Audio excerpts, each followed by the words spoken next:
kita kadigkusan. Munguha kita ng sambong para sa gamot sa UTI kidney. Ito sambong. Hanap pa tayo ng iba dito sa kadigkusan. Dito tayo sa bundok. Saan kaya ito? Maraming daw dito eh. Maraming sambong daw dito eh. Kadigkusan. Puro kabukiran na to eh. Saan kaya?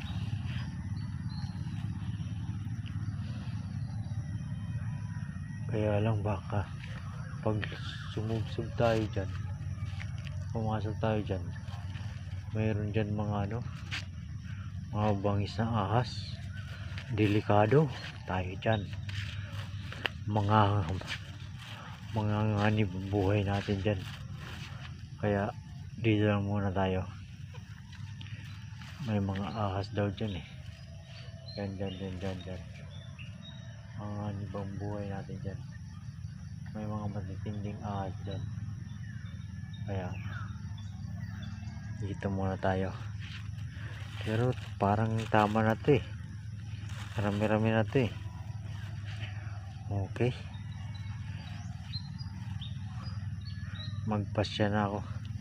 Magpapasya na akong lisanin ng lugar na ito dahil mapanganib to dito.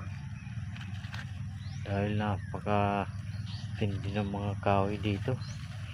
Hindi natin makita ang itsura ng ahas dito dahil kung anong kulay ng mga kahoy dito, mga dahon, ganun din ang nagiging kulay niya. Kaya hindi natin anong tawag doon, basta yun na yun. Kaya magpasya na tayong umuwi. Delikado lisanin natin ang lugar na ito. Lisanin natin.